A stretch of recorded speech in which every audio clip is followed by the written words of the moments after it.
किन्नर चुड़ैल। गोरखपुर नाम का एक गांव हुआ करता था। उस गांव में ज्यादा लोग नहीं रहते थे। उस गांव में एक गर्भवती विधवा औरत रहती थी। उस औरत का नाम कमला था। कमला अपने घर में अकेली रहती थी।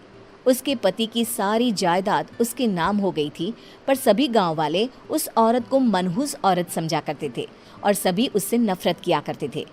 एक बार कमला राशन की दुकान पर खाने का सामान खरीदने जाती है। भैया जी, जरा 1 किलो दाल चावल देना। अरे हाय हाय हाय हाय हाय हाय!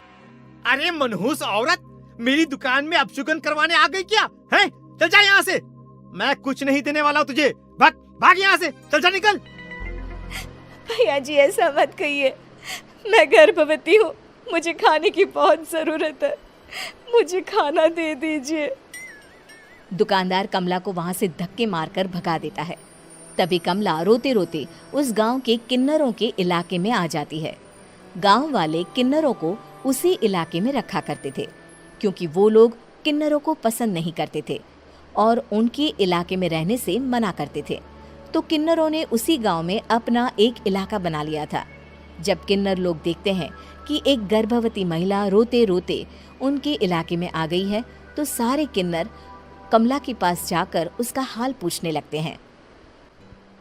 क्या हुआ बहन, तुम्हारी गर्भवती अवस्था में इतनी बुरी हालत कैसे? तुम रो क्यों रही हो? तुम डरो मत, हम तुम्हें कोई नुकसान नहीं पहुंचाएंगे। तुम शांत होकर सब बताओ कि हुआ क्या है। मैं कमला हूँ। मैं गांव के दूसरे इलाके से आई हूँ। 2 महीने पहले ही मेरे पति की मौत हुई है। मुझे गांव के लोग मनहूस मानते हैं, क्योंकि मैं विधवा हूँ और गर्भवती भी। वहाँ के लोग मुझे खाने के लिए कुछ बेचने के लिए भी तैयार नहीं, जिससे मेरा गुजारा नहीं हो रहा था। कोई बात नहीं कमला, हम तुम्हारा ख्याल रखेंगे। किन्नर लोग कमला को एक खाली घर में रहने के लिए जगह दे देते हैं और उसकी देखभाल भी करते हैं। कुछ ही महीने बाद कमला अपने बच्चे को जन्म देती है, पर अफसोस, कमला बच्चे को जन्म देते ही अपनी जान गंवा देती है।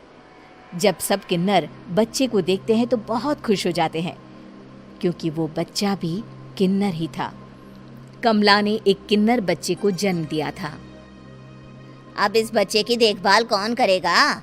हम तो इस बच्चे को गांव के दूसरे इलाके में भी नहीं भेज सकते। और तो क्या हुआ, इस बच्चे की माँ नहीं रही तो हम इसे पालेंगे।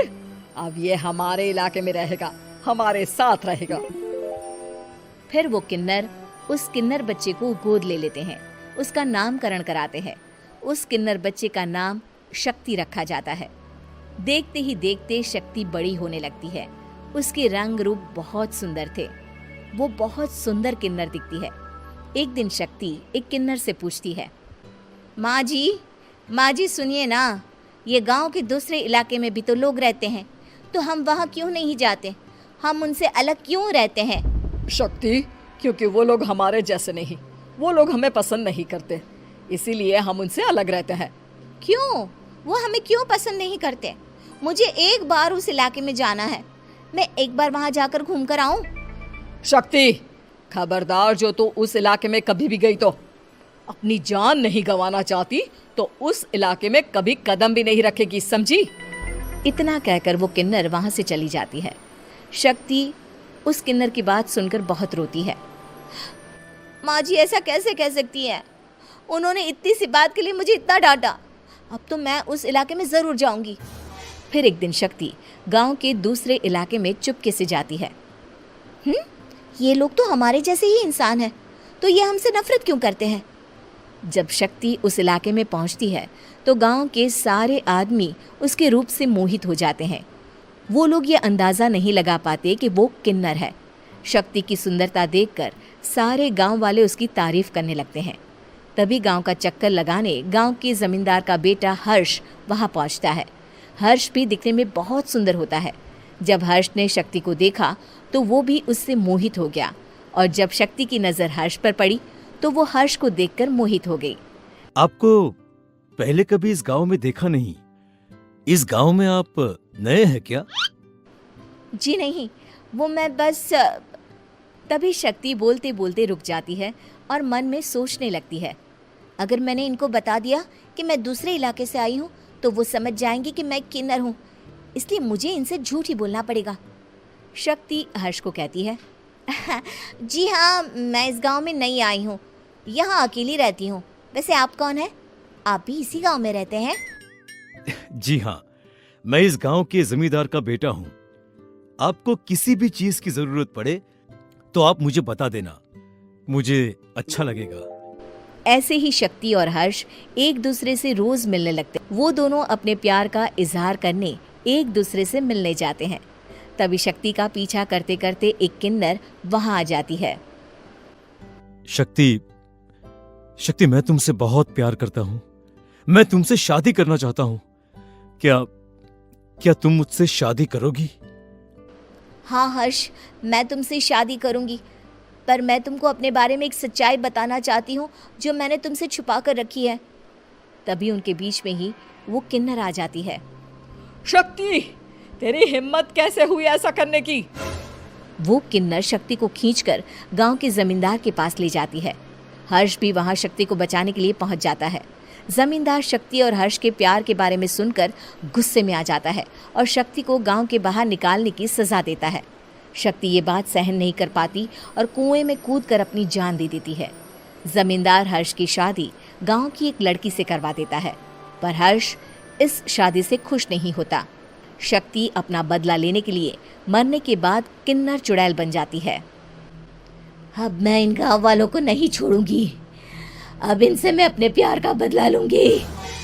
किन्नर चुड़ैल गांव वालों को परेशान करना शुरू कर देती है। एक बार वो रात को गांव के खेतों में पहुंच जाती है और वहां आग लगा देती है। सारी फसल जल के राख हो जाती है। जब एक आदमी रात को उठकर देखता है कि खेत में आग लग गई है तो वो वहां पहुंच जाता है। वो देखता है कि खेतों के बीचों बीच एक किन्नर चुड़ैल खड़ी है और वहां खड़े होकर ताली बजा रही है। गांव वाला किन्नर चुड़ैल को देखकर बेहोश हो जाता है। जब सुबह उस आदमी को होश आता है तो वो सीधा जमींदार के पास जाता है। अरे जमींदार साहब, अरे वो किन्नर चुड़ैल ने मेरी सारी फसल जला दी। अब मैं क्या करूंगा? क्या होगा मेरा? जमींदार चुड़ैल किन्नर का नाम सुनते ही सब कुछ समझ जाता है। अब वो बहुत डर जाता है। उसी रात को जब जमींदार डर के मारे अपने कमरे में सो नहीं पाता, तभी वहां अचानक से किन्नर चुड़ैल आ जाती है। किन्नर चुड़ैल जोर जोर से जमींदार के आगे खड़ी होकर हंसने लगती है और ताली बजाने लगती है। जमींदार उस डरावनी किन्नर चुड़ैल को देखकर बहुत डर जाता है। तूने मेरे साथ बहुत बुरा किया, अब मैं तुझे जान से मार दूंगी। नहीं नहीं नहीं नहीं नहीं, मुझे माफ कर दो, मुझे मत मारो। मैं कभी ऐसा दोबारा नहीं करूंगा। अब तुम जो बोलोगी वही मैं करूंगा। ठीक है, मैं चाहती हूँ कि किन्नर इलाका गांव के इलाके से जुड़े और गांव का कोई भी आदमी किन्नर समाज से द्वेष ना करे, उससे नफरत ना करे, नहीं तो मैं सारे गांव को मार दूंगी। और तुम गांव में एक नया कानून बनाओ कि अगर किसी ने भी किन्नर समाज को हानि पहुंचाने की कोशिश भी करी या इनसे भेदभाव करने की भी कोशिश करी तो उनको कड़ी से कड़ी सजा मिलेगी। हाँ हाँ हाँ हाँ, मैं ऐसा ही करूंगा। तुम जो बोलोगी वो मैं करूंगा, पर मुझे जाने दो प्लीज। तब वो किन्नर चुड़ैल वहां से चली जाती है। गांव का जमींदार किन्नर चुड़ैल का कहा मानते हुए दोनों इलाकों को एक कर देता है और नया कानून भी लागू कर देता है। तब से वहां किन्नर समाज और बाकी गांव वाले शांतिपूर्वक रहने लगते हैं।